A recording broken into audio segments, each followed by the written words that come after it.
Hello, everybody, and welcome to Back and Forth movie review. And today we're going to be talking about Doctor Strange, Multiverse of Madness. I feel like I just went right into that, but that is fine. We are reviewing Multiverse of Madness. We all know who's excited for this one. I think we all are. Today we will be, as normal, breaking it down into some categories. I think it makes the most sense to start with the story. The The plot. The plot it tells. Oh, that's a new All right. way of doing it. What were your thoughts on the plot of Multiverse of Madness? In my opinion, very interesting. I think I really liked the plot. Like, I liked that Wanda's whole goal was just to see her children. Yep. It made her, in my opinion, kind of an interesting villain. Mm-hmm. But that's all I got to say about Okay. that. There's probably more. I have a lot to say about the plot. I think it is kind of like the best and worst part of the movie. Really. So the plot is very simple, like you said, and I think that was a really good choice because, like, especially going into the movie, I thought it was going to be really convoluted and really complex, and I was very worried about that because we have this movie where we're introducing so much. Yeah. We are learning so much. The options, I guess, were endless, right? And so a plot that was too complex was just gonna like muddy the waters. But they kept it simple. But I think they did more than just keep like the villain story simple, right? Like Doctor Strange's story is pretty simple as well. He, right, is just like learning who he is now after the blip, after he's made this. He's moving on in his life, right? He made the choices he made as a superhero, and in his life, he's like moving past Christine, and now he's like learning who he is throughout the movie. And I think it was very interesting that both him and Wanda had to like come to terms with who they were for it all to work out, right? Yeah. Okay. I think, yeah. So with the plot, I don't want to get too muddy, too complex, here. Everybody dies at the end. No. But I think also the plot. Okay, I love the first like 15 minutes of the movie. They're like, it's the whole movie's great, but the first 15 minutes are so good. There's a ton of exposition dumping in those first 15 minutes where because we're having to learn so much, but at the same time, we're just like on this journey with Doctor Strange. And Different. We're on a journey with a different Doctor Strange at the beginning. yes, we start watching a different Doctor Strange, but the journey we're on is with Doctor Strange for Earth 616, right? Yeah. And We start with a different Doctor Strange. yes, we do. Right, and that was just really fun the way they did that. And then when something I noticed the second time I watched it, little visual detail, when Wanda wakes up from her dream in her house, you see through the window there's the tree with the blossoms on it, which means she's like created this illusion before Doctor Strange ever like wanted to come there, right? Like she didn't create it to trick Doctor Strange. She was creating it basically to trick herself, which I think is very interesting. Yeah, very much adds to her character. It's exactly how I took it when I first watched it. I didn't really think about it the first time I watched it. Right. But I think this leads very well into the characters. Talk about the characters here for a bit. This is probably going to be our longest section here. I have a lot to say about this. So, as I said, Wanda, right? She's like tricking herself. I think the character of Scarlet Witch, Wanda, was done very well. Oh my goodness, I'm thinking so much of this certain scene. Anyways, that has nothing to do with character, but is beautiful. We'll talk about that later. Anyways, the character of the villain is sympathetic in a way, right? Mhm. You sympathize with her, but at the same time, like, she is so corrupt at this point that, like, you don't, Yeah, it's very exactly. interesting, very, very well done in my opinion. I think that's why I liked her. Why I liked her as a villain in this movie. Like she was very. You said intimidating, not intimidating, but she seems very intimidating and Yeah. stuff. And it was just like, whoa. And as you said, we want to care for her, but she's like corrupt and is just willing to kill so many people for her goal. So Yeah, it's like, oh man, I don't want to care for this person. right. I think that kind of leads to where I think they falter a little bit in the character department. Like I said before, the first bit is really fun. We're learning with Doctor Strange what's going on. But the problem I have is the character who undergoes the most change in the whole thing and becomes like the main character in a way is America Chavez. Mm-hmm. Who we don't care about. Yeah. Like, we have no history with. We don't know her story. We get one scene where we learn anything about her backstory. Yeah. And yeah, it's sad and all, but it doesn't make you feel what we felt in 5+ movies with other characters, right? Yeah. And it's a Doctor Strange movie. Yet they keep thrusting her into the fore, and I just feel like they could have done in those first 15 minutes, really done a better job of making her either a character. I don't think they should have done this, but they could, change her character a lot where she's more of a more generic hero. I don't think that would have been the best way to go about it, but they needed to do something to where we cared more about her as a character than her staying alive, right? Yeah. Like the whole plot was her needing to her power being the important part, and so we just needed her to stay alive to use her powers, right? Yeah. But then at the same time they're telling us in the movie that she's more than her powers, but we never see that, right? Exactly. We never get to feel this connection to her other than her powers, right? And if you're gonna make her, that's totally fine if she's like a side character, right? She could be just a plot point that's getting them in and out of universes. But then at the end, you can't have her suddenly be the one who saves the day, right? We don't care about her enough to have her do that, right? I should, at this moment, shout out this YouTuber I watched, but I can't remember his name. I'm pretty sure it was... Shout out the Cosmic Wonder last time. It might have been the Cosmic Wonder again. That's what we do here. We shout out YouTubers and we never know their name. The Cosmic Wonder or Everything Awesome.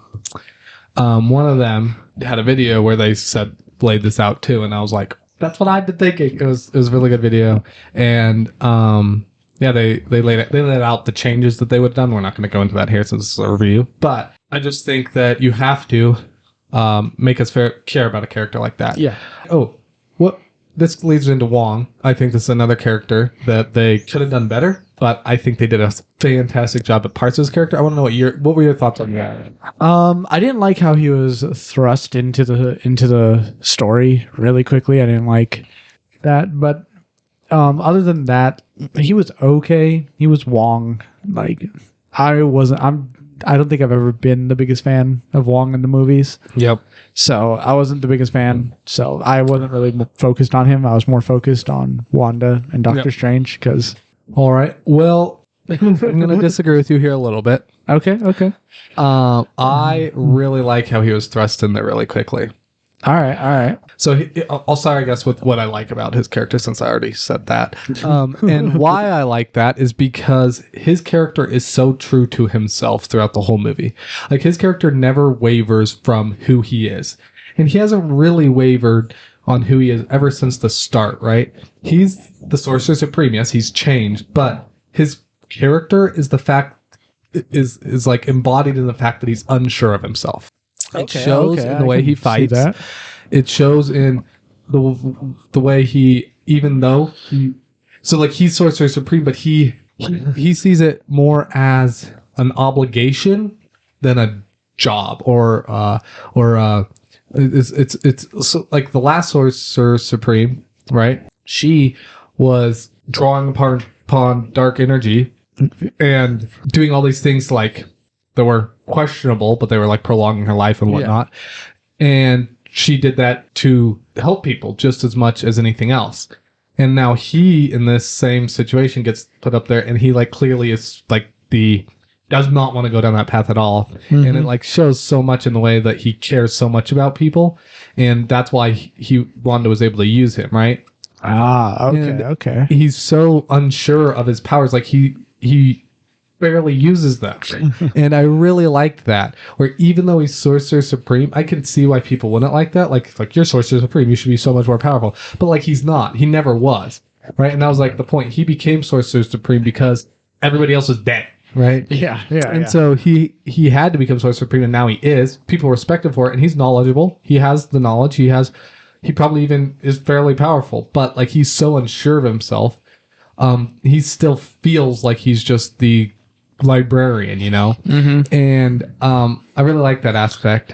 And so I like the fact that he just, at the start, they just like throw him in there, and he just takes a backseat to Doctor Strange almost. Because like that's who his character is. And I don't know, where I would say they kind of fault there is the fact that he had no growth, really. Like I said, he was consistent, but I didn't want him to change his consistency, but there would have been nice to have some growth where, you know, at the end, maybe instead of when he sees Doctor Strange, he's like, I don't even want to know, because that's who he's been the whole time, right? Yeah. Like maybe he'd be like, you know, say something else. Like I said, we're not going to get into speculation, but say something where like shows that he's grown, like he understands that Doctor Strange has to do this, maybe, you know, maybe he understands I've been Sorcerer Supreme, like I'm having to fight these giant threats now. Sometimes we might have to dabble in the dark arts to win, you know, or he could learn that, or he could grow in the fact that he's like, no, I'm Sorcerer Supreme and you're doing something wrong. Like I will talk to you about this later, type of thing. Yeah. But he stayed the same. That's totally fine. Let me think who else. Is there any other small characters before we get to the main character? I air quotes there. If you guys didn't catch that. I guess, you want to talk Christine Palmer? Yeah, I guess we could talk about her a little bit. Like, what are your thoughts? Or I ramble for a bit more. Yeah. Do you want to ramble some more? Maybe no. Please don't. Christine Palmer. Well, I don't know how I felt, especially about a different Christine Palmer being a part of it. I don't know how I felt about that. Like, I don't think I was the biggest fan because it wasn't his Christine Palmer. Like, I understand they needed some way of like him setting with his making peace with what's happened. But I don't know how I've ever felt about that moment and stuff like that because it's not his Christine Palmer. He's got his Christine Palmer back on Earth 616. Right. So I understand, I guess, because they need someone to be with him when he does his whole jump and stuff. Yeah, I think you said it really well there. Like she very much just felt like someone that they needed there, right? Mm-hmm. She didn't really feel like a character, but she was there and like did so many important things. Yeah. And that's kind of where I wasn't a big fan. I great job like introducing her and like showing. I liked how different she was from our Christine Palmers, I guess is what I'm trying to say. She, because of this sacrifice, you know, she chooses to become like a scientist and all that, and like she's exploring, and it's almost like she is becoming more like Doctor Strange, right? Where like we don't know exactly why she was exploring the multiverse and whatnot, but like it was very much like I don't know, it felt like a very like Doctor Strange type thing to do, right? She lost somebody she loved, and so now she's taking their place in a way. And I liked that aspect of her, but then I feel like her, after we meet her and we like learn about her, I feel like her story does kind of stagnate, and she just is like this prop that comes along with Doctor Strange and is just there to like, I don't know why, like just there for him to talk to. Yeah. And then them to have the one moment at the end. But even that moment didn't like, I wanted to talk about that. I'll talk about that moment later when we talk Doctor Strange. But yeah, I don't know. Her character was good, but not great. Mordo, what are your thoughts? I liked him. Okay. I actually liked him. He was actually while I was expecting our Earth 616 Mordo to be popping up, I liked how this Mordo, you still had this sense that this Mordo was kind of the same Mordo. Yeah. It was really good, and how he was like ready to make, like, he was dead set on making this decision of like, oh, we got to get rid of you, and stuff like that. And then he goes to do it himself and stuff. And I actually really, really liked Mordo and all of that. Even when they first meet him, like, he, seemed friendly and stuff. And, it's like, I like how he was like this very sly. Yeah. Which very much, That's like the word I was looking for. He was very, I like how similar he was to our Mordo. Like, he felt so, can we trust him, Yeah. Which I want to get into later when we talk soundtrack, but that's okay. Something I will say though, that's the great thing about, one of the great things about this movie, I'll just say in all for this, is the fact that you see so many familiar things, but you really don't know if they're the same. Exactly. I agree. All right, let's in the rest of the Illuminati, do you want to talk on anybody particular there? There's one I want to talk about, but I think I know who it is. I don't think you do. Oh, okay. All right. Well, not many of them have like big moments on screen. But the ones that I personally want to talk about would be Charles Xavier. That's what I wanted to talk about. I knew it. Ah, you did. And I also want to talk a little bit about Mr. Fantastic. Yeah. So I'll brush over the other ones quickly. I don't know if that's what you're about to say, but basically my thoughts on them are they were all good for, like you said, or you didn't quite say that, but sorry, not calling you out here or anything, but we didn't get a lot of time with them. Yeah. But in the moments that we saw them, I think they all played were exactly what they should have been. I don't think they made a mistake on any of the other ones, but maybe But you think they kind of made a mistake on one small tiny mistake, and it always seems to nag at me every time I think about it or just talk about it, is Mr. Fantastic. Well, that's what I said. I was talking about not Mr. Fantastic. Oh, that's the other ones. I said they didn't make a mistake with the other one. Moving on to Mr. Fantastic and Charles Xavier. What were your thoughts? All right. Well, Mr. Fantastic, I loved when he popped in. Like, it was just a Mr. Fantastic way of coming in. Yep. I really like how he looks. The problem I had with him was the line I think it was his last line that he says. No, it wasn't, but it was the threat he made to Wanda was like, Black Bolt can kill you with one word, and you weren't a fan of that. I wasn't a big fan of that. Like, okay, I never felt like, every time I've seen Mr. Fantastic or just read about, Fantastic Four or anything, I've never felt like Mr. Fantastic would make a threat like that. Yeah. Just lay it out there like that. Yeah. Yeah. But again, I guess, it's a different Earth, but I'm not going to go into that type of detail. All right. And Charles Xavier? Absolutely loved him. He, for the mutants to come back in that way, I think was a great way of bringing them. Yeah. Because Charles Xavier did what's his name? I cannot think of his name right now. Patrick Stewart. Patrick Stewart did an amazing job playing Charles Xavier right there. We talk about acting later, but yes. Yeah. I just loved the way how he actually goes into Wanda's mind to free the other Wanda, and it was just so good. I didn't like the line he said, but of maybe if I can pull you out. Yeah. I didn't like that line, but it didn't bother. For some reason, it didn't bother me as much as Fantastic Four did, as Mr. Fantastic did. Yeah. What about you? What are your thoughts? Mr. Fantastic, absolutely loved him.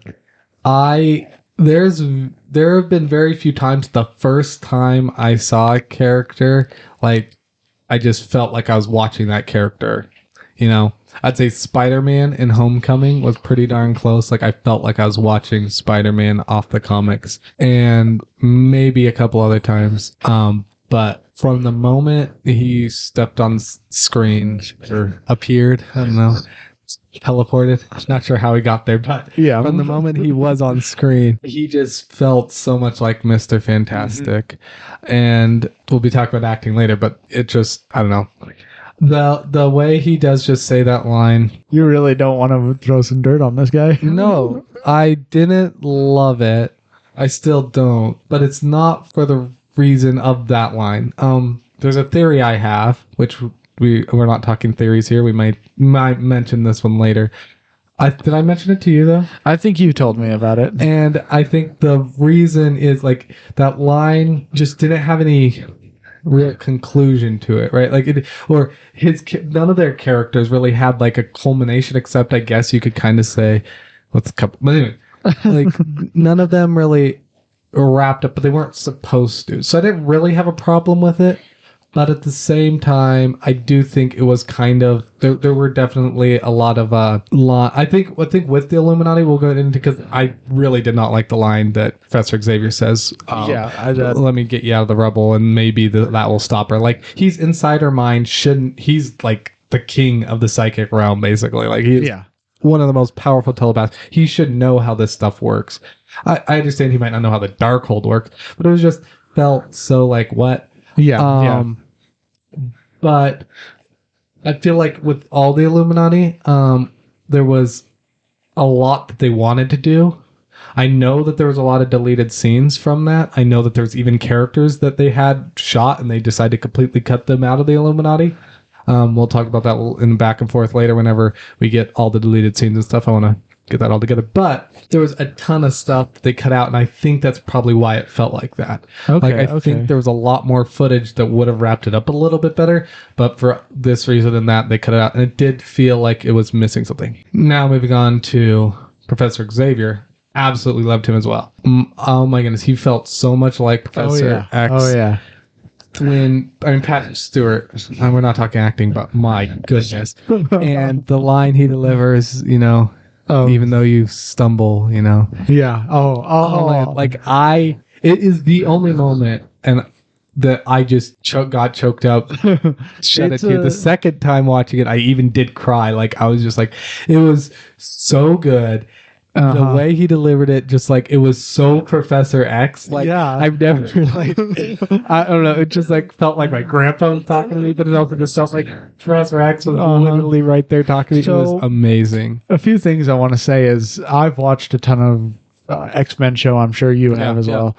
I think you've watched all of them. I haven't watched all of them, but every X-Men show I've watched, Professor Xavier, they've never really like made him deliver a line in that sort of way.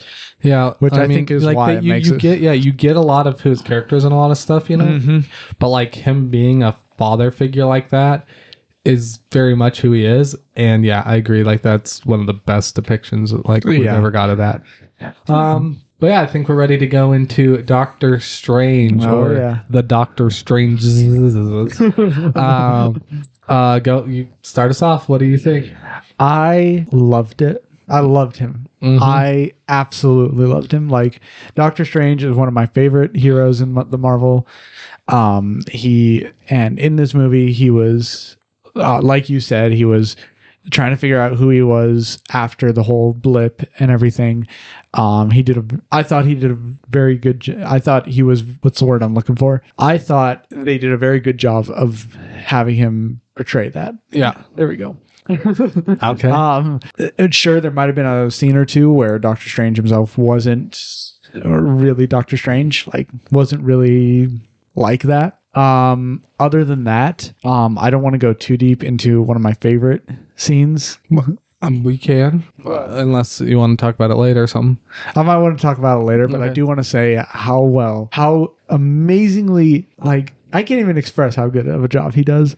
Benedict Cumberbatch does a good job playing both. This is kind of going off track here with. We'll be going into actors next, so it's fine. But for both Doctor Stranges, such good characters in the whole broken world. Yeah, like that Doctor Strange was an amazing depiction of just like an evil Doctor Strange.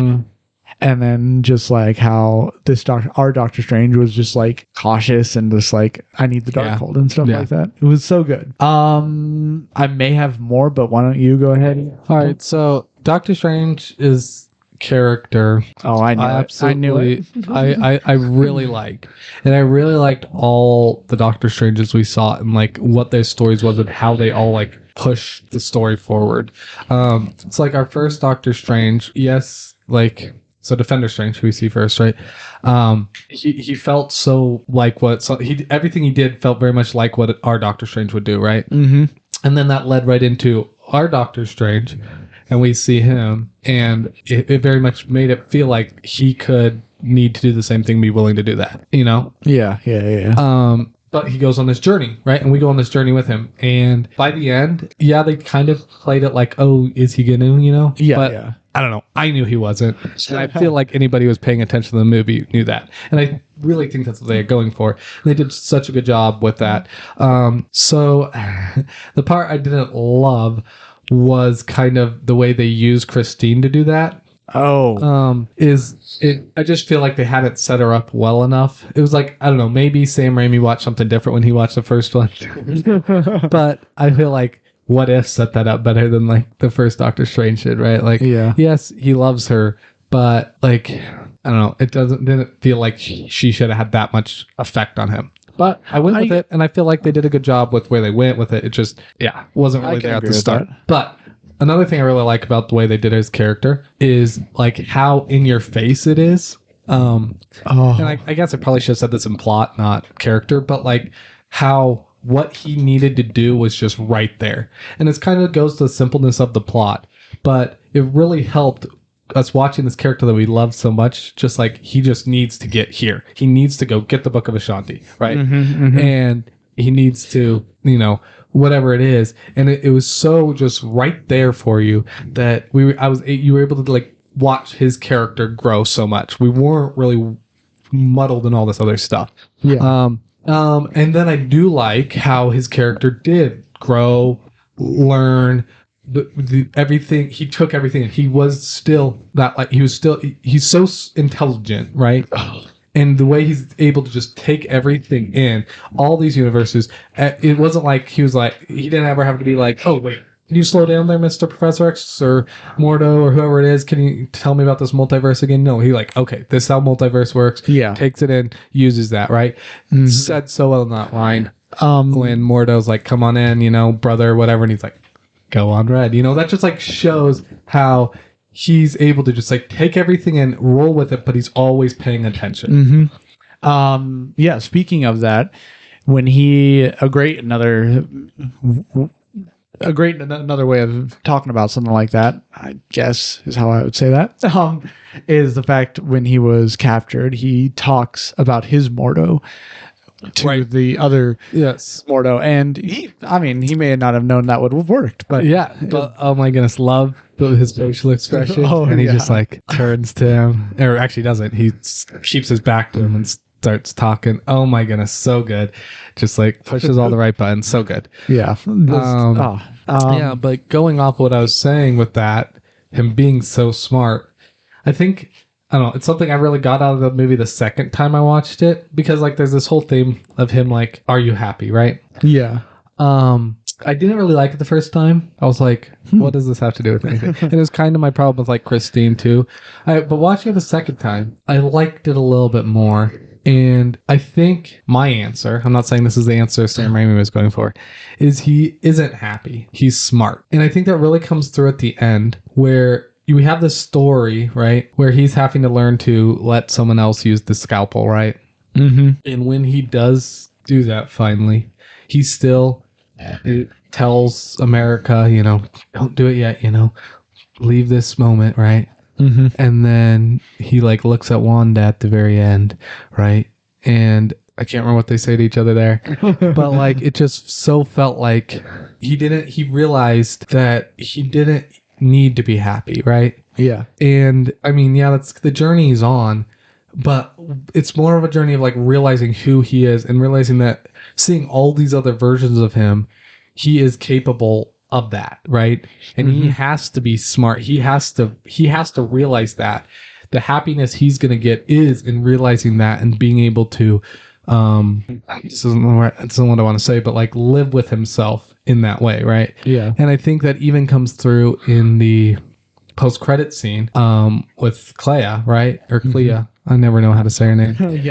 But where he is so, like I said, just goes with everything, right? She just shows up and is like, we need to go, right? And not only does he just go with her, but his eyes just like there, right? He is willing to take all that in and use it as it needs to be used, right? Yeah. And oh my gosh, I just love that about him. And I think they portrayed it so well in this movie. Oh yeah. Oh yeah.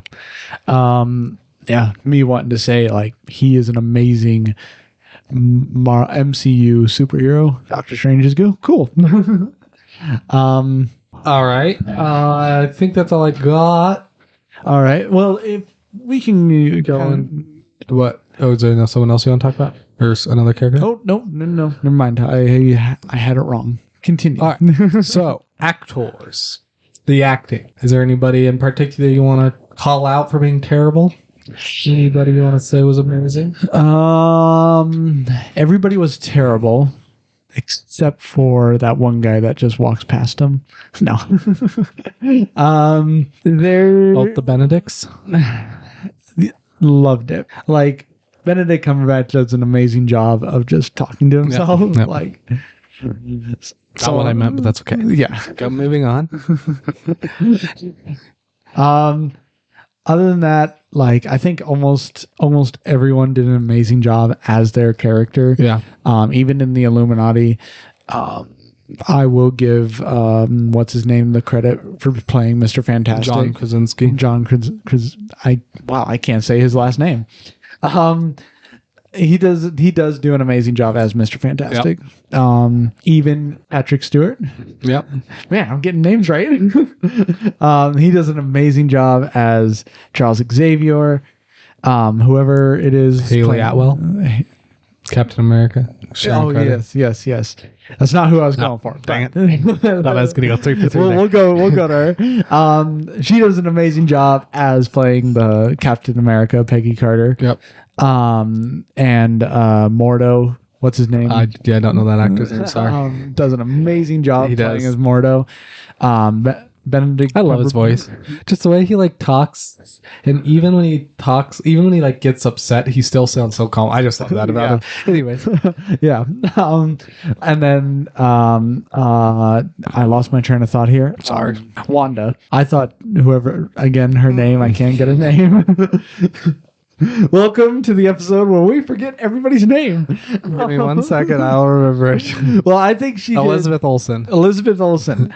She did an amazing job playing Wanda in that broken Wanda, and even in the scary, terrifying. Yeah, parts. her facial expressions, just everybody's. But she's always done just such a good job of like acting with her body. Oh yeah, the way she has to contort her hands and just to just do the magic, but like the way her body is, we know she's on a wire so much of the time when she's flying, and the way she still like uses her body is so good.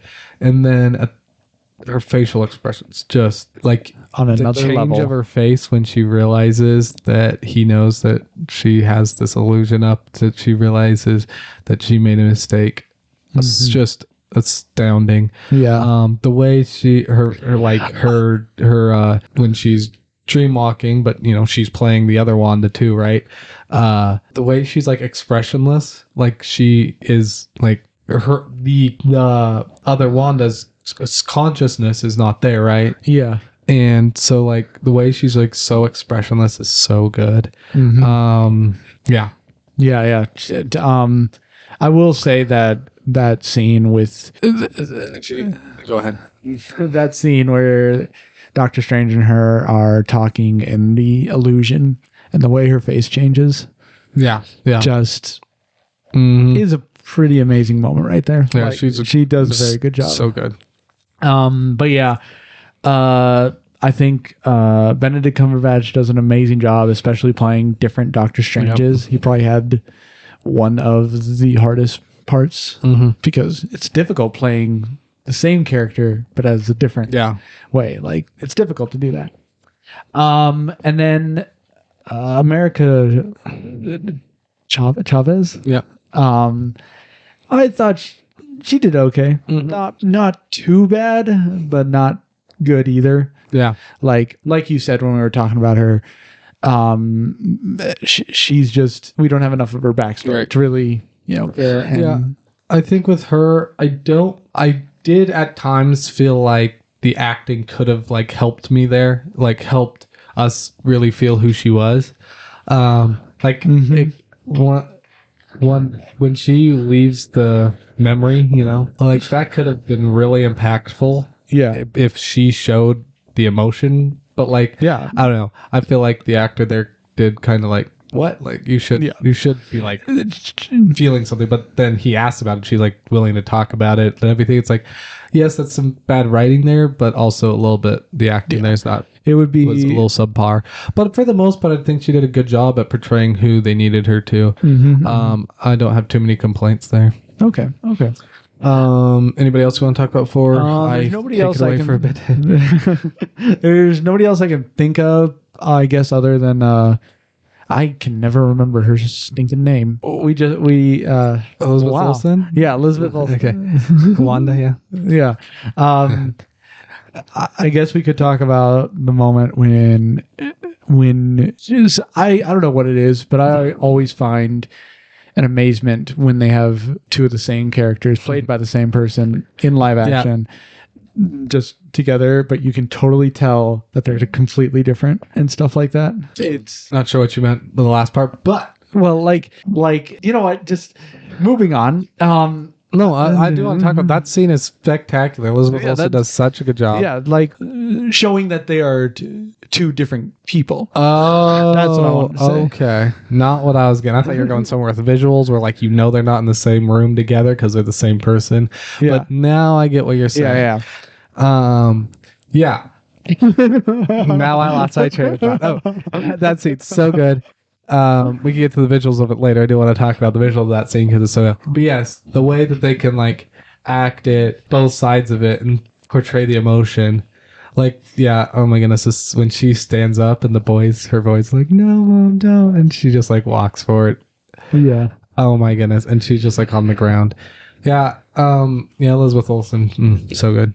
So Illuminati, I'll start where you started. The Illuminati, they all did a really good job. Mr. Fantastic being portrayed by John Krasinski, so good. Patrick Stewart, he's just an incredible actor. Haley Atwell, I really like her. She does such a good job. But I really want to talk about Benedict Wong. He plays Wong. That was my joke about both Benedicts, but that's okay. There's something about the way he acted in this one that like he just felt older and wiser, and it had, I really don't think it had anything to do with the character. I think it was just the way he acted, just so good. And yeah, I love that about him. His character in this whole movie was, like I said, I understand why some people wouldn't like him. I really enjoyed him. Benedict Cumberbatch, I just portrays him so well. The start when he is so like hesitant talking with America Chavez, and like when you can tell he's like thinking, like that is something that so many actors I feel like don't really do especially when they're playing a character that's supposed to be so smart. Like they think they just have to like have an answer, right? Boom, boom, boom. And like, yeah, like Robert Downey Jr. does a great job of doing that with Tony Stark because that's who he is. Like he's not going to not have an answer. But Benedict Cumberbatch, he does such a good job of portraying like I am like the smartest man in every room. I believe that, blah, blah, blah. But at the same time, like he'll like slow down, hesitate, and like really be deliberate. And he did at the first part of the movie. Like I said, love the first part of that movie because he really portrays that so well. And then he portrays so many different characters, right? All these different Doctor Stranges that are the same but different so well. Just like Defender Strange at the start. Like, I don't know. Yes, he's very similar, but at the same time, like he made us feel that he was similar enough that we know like he is similar to our Doctor Strange, but at the same time, he was I don't know the right word, a little more like impulsive, maybe I don't know if that's the right word I'm looking for, but anyways, and then the scene where we see both them together, the Sinister Strange and him, he does such a good job of, I guess I should have talked about the character, but the Sinister Strange character, like of being just so menacing, just like a sinister version of Doctor Strange, where he wanted what our Doctor Strange wanted, and he was willing to stop at nothing to get it. But then he takes that turn when he like says, like, and that's what you think he is. I think all he is, like, he made a mistake. He used the Darkhold too much. It's corrupted him. It corrupted the world. It destroyed the world. Whatever. But then he says about how he's gone from universe to universe, killing the Doctor Stranges, and it's like, and foretelling, of course, but that's okay. I love that. I love how I love that about the storytelling. I should go into this now, I guess, because we already did storytelling. But where he foretells his own death, that is so good. Oh yeah, Right? Like, oh my goodness. But Doctor Strange, the way Benedict Cumberbatch, the way he portrays that, his facial expressions, his body movement, just like is such just like a corrupted Doctor Strange. Like, oh my goodness. I will say, every time the sinister Doctor Strange talked and everything, the way his face moved and stuff just gave me chills. It was just so terrifying. Like wry smile, the body movement, the way he walks down the stairs, like he keeps his hands so close, like he's hiding something. Oh my goodness. And then like saying, even what he's saying, the way he says it is the delivery. Oh my goodness. Just so good. Like, you will give me yours and stuff like that. Oh, so good. I can't. Back to our Doctor Strange. Yeah, just incredible job all around by Benedict Cumberbatch. And I think that does it for acting on my end. So we'll go into the visuals since we kind of got into that a little bit there. Yeah. What were your thoughts on like the aesthetic? Let's start with like the aesthetic of the whole world, all the worlds we see, our world, the colors. What were your thoughts on all that? Good. Really, really good. I guess the only downside to everything we see overall, I guess maybe it's not overall, but just when they're moving through all the universes, kind of jarring a little bit. To me, it was a little bit jarring, but I don't know about anybody else. Just so many like different things to like take in. My brain couldn't handle it. Okay. But other than that, it was still very beautiful. It was like when we first are shown this weird other realm where we first start out, very beautiful, and then we go into Doctor Strange on Earth 616, and we still get all these beautiful colors and everything. Yeah. Speaking of which, that where the Book of Ashanti is, it kind of bothered me the first time, and it very much bothered me the second time. This has nothing to do with visuals. Okay, I was like, so Christine Palmer's character calls it like the place outside of time or whatever, the place beyond time. I can't remember exactly what you called it. The place is called the Nexus of all realities. And I have no idea why they couldn't call it that. The only reason I can think is that makes it seem like this is a place that you can go from reality to reality, but that's not. Like, Nexus is just, it means it's like a point that is in all realities. Yeah. And that's like the Book of Ashanti it's not like the Darkhold where there's a copy of it in every reality, or every reality that there is one. But the Book of Ashanti is a nexus point where all realities go, and that's why he says he has this place that goes to. He created a waypoint to it or whatever, because it is another place. Yes, it's outside of reality, like she says, but I don't know why they just didn't call it that. It kind of annoyed me, and it very much annoyed me the second time for some reason. But anyways, as you were saying, beautiful, just beautiful, yes. Even the dead Earth that they go to see Sinister Strange, beautiful. Yeah, just amazing how they were able to bring out this like darker Earth, and then even to like change this beautiful, colorful, like vibrant, vibrant Earth that we see to a darker version with Wanda going to I forget the name of the place. I just Wandagore. That place. Just amazing. Yeah, like they do a good job of that. And even when Doctor Strange is mind walking. Dream walking. When he dream walks to go back to Earth 616, just this. I just got this feeling of classic Frankenstein. Yeah, I thought it was pretty good. I want to say when Benedict Cumberbatch, you could tell by that was like all practical effects on his face when he was playing that. Oh my goodness, so good. And like, I don't know, even when he had all the prosthetic on and stuff, he still did a great job acting. And visually, it was seamless. Like, yeah, you could at times tell like that's something over his face, but it was still so well done. Oh yeah, so good. But should I? I'll start talking visuals if something comes to your head. Yeah. So we'll start where we start with the movie too. Next to All Realities, it was gorgeous, really well done. The monster that chased them just looks great. You could tell it was a CGI monster, but it still was done really well. Our Reality, I mean, we know what it looks like. It looks great. But as we pass through all those universes, I could see it being jarring and stuff. I liked it in the fact that, as I've said before, like we didn't spend a bunch of time in each reality, just passed through them all and spent enough time for you to be like, oh, that's an animated reality. Looks like the Badlands. Is that the Living Tribunal there? We saw you had enough time to take that in. All excited. I don't know if apparently the second time I was able to take it all in. So. But at the same time, like we weren't like spending 5 minutes here, 5 minutes there.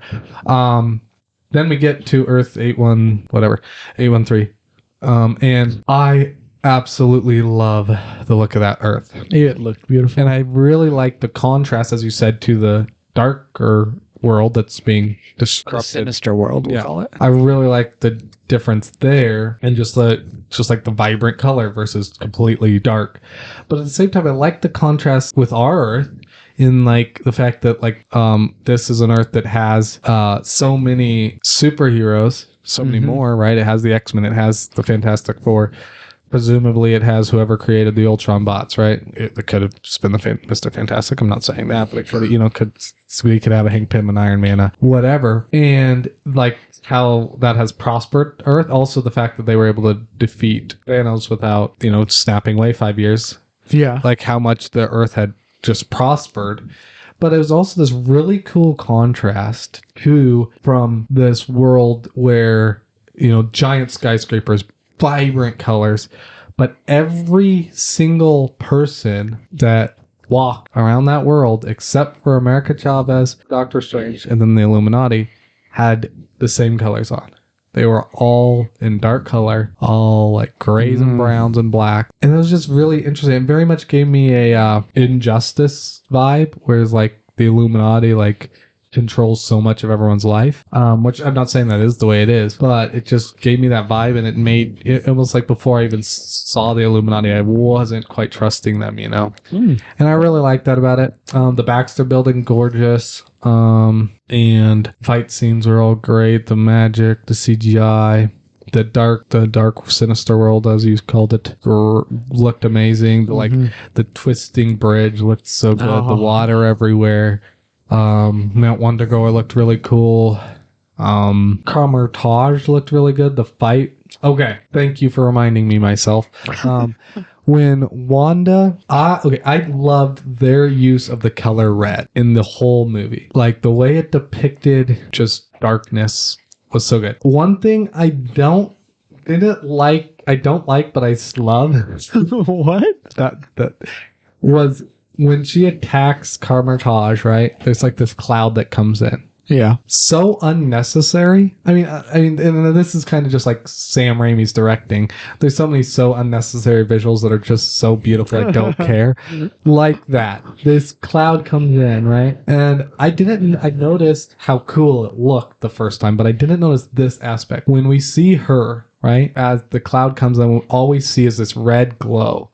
Right? Yeah. And I really want to, I can't wait till I get it and pause it at this one moment, because it literally looks like there are two eyes glowing, and like the red energy around it almost makes like the face of a dragon. And it looked so cool the second time, and I was like, I really like wanted to see her entrance like appearing. And like, I really want to pause there and see if that was specific, if that was just happened to be what I saw, or if that was what he was going for.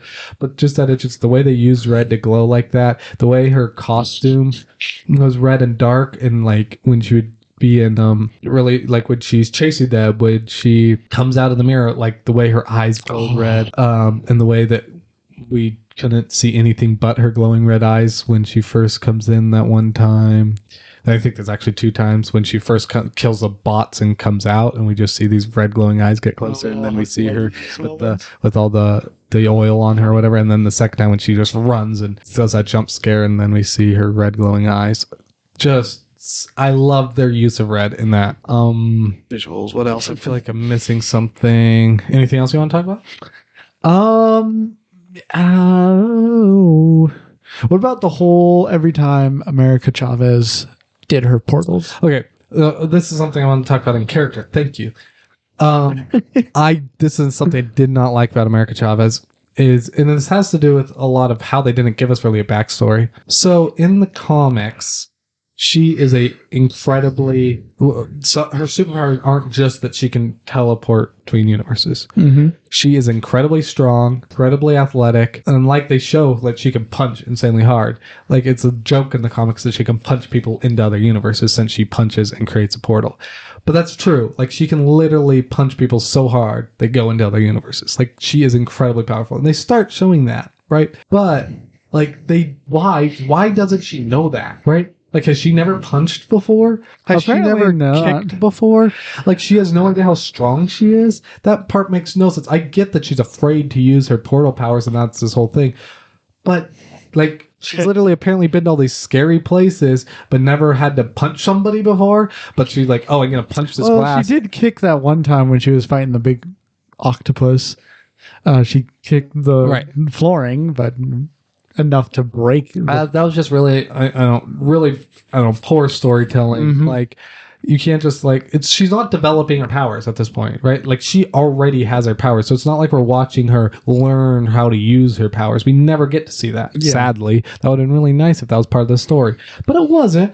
And that's, we'll talk about it later. But, yeah, but visually the portals looked really cool. The way that she punched them open looked really cool. At the end, anything else? I don't think visually, but I'm ready to go into sound.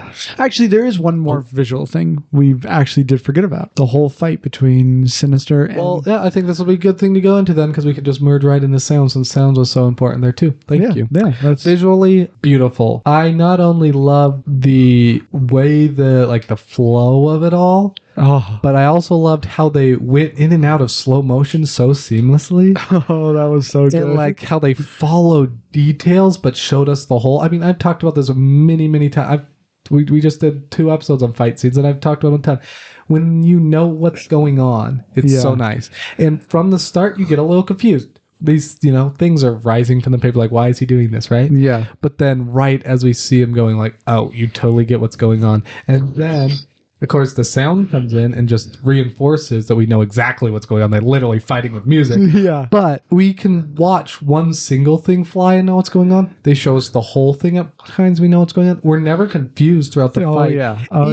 And I think I mentioned this when we talked about just like a reaction to watching it. We could have been completely confused. No, this is when we were talking about fight scenes. And we talked about this fight scene, right? We could have been so darn confused when this last little one's coming. We're like, what's going on? But no, we've seen...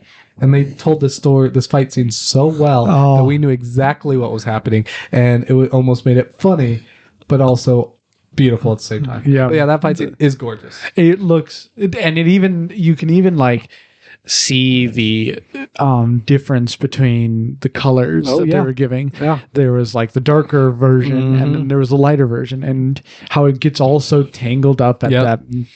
And that's what I love about that is how visually that's telling what's happening in the story too, right? Yeah. Our main character is getting tangled up in the darkness of magic too. Yeah. And then just moving on to the sound design. Yeah. Beautiful. Might as well start with this scene. Yeah. Oh my goodness, so beautiful. Love their use of the classical music. Love their use of I love the use of the electric guitar throughout the whole thing. Oh, yeah. The whole soundtrack is so good. But man, that electric guitar every time it comes in, just spectacular. Yeah. And no exception in that fight scene. We hear this classical music and then the drums and then the classical music. Well, the drums that go with classical music. And then the guitar coming in. Go ahead. Was it changing between the two? Like when our Doctor Strange had it was classical, and then it was softer. It starts out they're both classical, right? It starts out he does. I can't remember exactly. I think it's Brahms we hear first, and then he catches it and throws it back, and it's the right, Yeah. the Requiem, the Fifth Symphony of Beethoven, Requiem the Fifth, and then it goes back, and it kind of like goes through the eras of music. I don't know exactly what he's going for. I'd have to like watch that scene multiple times and like pick out what songs were what and get a whole breakdown for that. But we're not doing that right now. But yeah, the way he uses the harder music versus the softer music versus the just the harshness. I mean, it was such good contrast. But yeah, I really want to talk about the electric guitar because I noticed it so much the second time I watched it, how he introduced a lot of his tension with the electric guitar. And it was really interesting because there are times that are silent, and then you just hear that guitar come in. Like when Wanda attacks Kamertage, there is no sound as that cloud starts rolling in. But like I said, when we see that red and we know it's her, this electric guitar comes in. Then when she comes into the Illuminati chamber, all we hear, there's almost no music. All we hear is the, clamor of people running and bots being defeated and the Ultron bots. I love these Ultron bots, just like what they're saying to each other and whatnot. And then right as the head gets crushed, again, electric guitar. What was the other time? There's another time where it went up. But like, just such good use of music.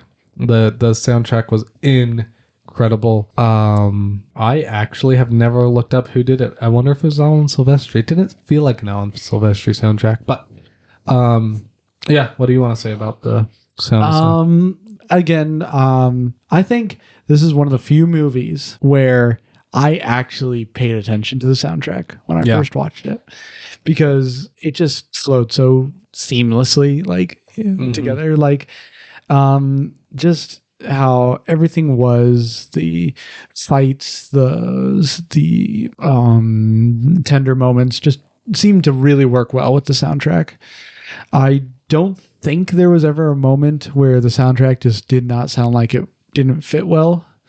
But I'm not the biggest soundtrack. It was Danny Elfman. I should have guessed. With that electric guitar. Yeah, I mean, I love Danny Elfman. Men in Black, such a good soundtrack. Real Steel, such an underrated soundtrack. But anyways, and Danny Elfman does such a good job. I'm disappointed in myself. I should have known that. Yeah, I mean, my goodness, Sam Raimi and Danny Elfman being together, that's a good combination, right? They're both so wacky. So they're just willing to do those crazy things, and it just came together so well in that movie. Yeah, I mean, there's not much else to say about the soundtrack. It just did what it's supposed to do and and just fit the style of movie they're going for. I do want to talk a little bit about Sam Raimi and just like how I think he was such a good choice for this, because we're seeing all these crazy things, and he is just such like a, I don't know, fringe director is not the right word, but just willing to do those weird thing, the weird camera angles, the weird zooms, the weird zoom outs,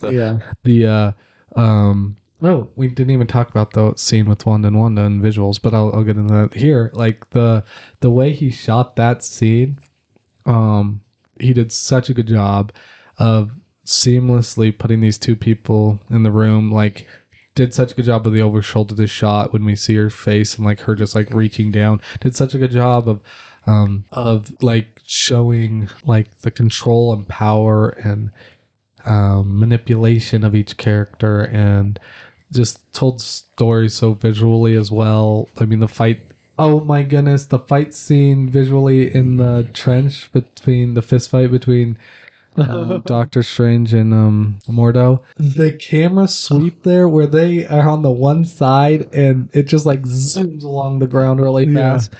Just things like that nobody else would have even tried, and he just pulled them off so well. Yes, it's a little cheesy at points, like that's his style, but it just fit the movie so well.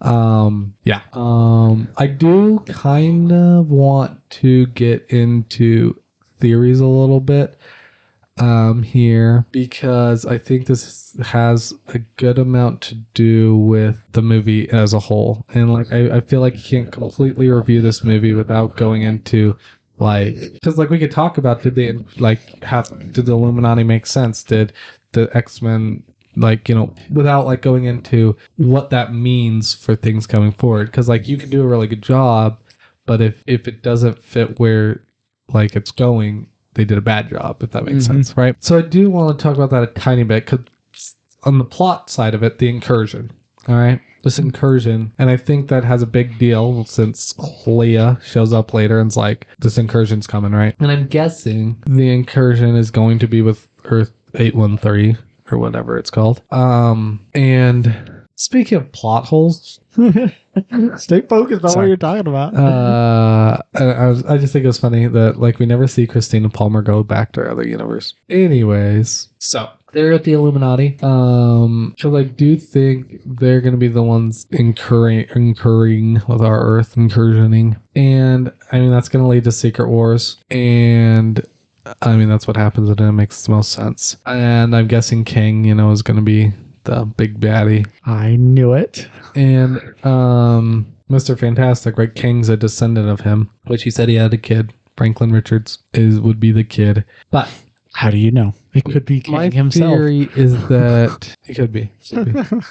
Mr. Fantastic knew exactly what was going to happen. And that's why when he says he's the most interesting, and that's why when he says he's the smartest man in the world, he's the smartest man in the world.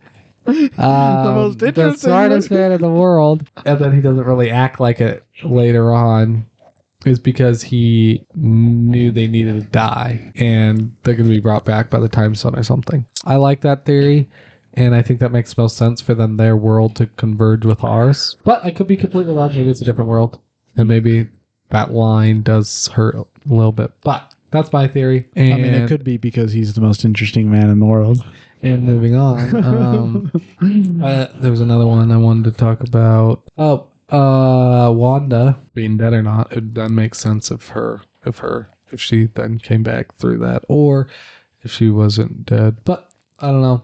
On that side of it, what about the Living Tribunal? The Living Tribunal. I mean, we'll find out a lot more about that in Thor: Love and Thunder, probably, since we'll meet them. All right. But yeah, I think that kind of does it for our movie review, unless there's other things you want to talk about. I think we've hit all the spaces. We are also kind of running out of time here, so. Yep. Do we need to give this our official back and forth score? Let's do it. Last time I was the one that gave it. Why don't you give it? Well, I gave it a 9 when I first watched it. I think I'll take it down a notch a little bit. Not because it got worse, but because I'm not putting it up against the things I do, and I did Instant Judgment. Instantly, it was a 9. But I think I want to do these out of 100, I think. So I'm going to give it a 87. Really? You want to do it out of 100 now? Yeah. 87 out of 100. Just gives us more room. Now I got to rethink mine now. Well, if it was an 8, it's an 80. No. I would say mine would be like a 91 or a 90. Okay. Because, like I said, I love Doctor Strange. Yeah. It's fantastic. Most interesting man on the planet. All right. Yeah. Our next movie review will be of Ford vs. Ferrari. That'll be coming out a week from today. So stay tuned, and we'll see you then.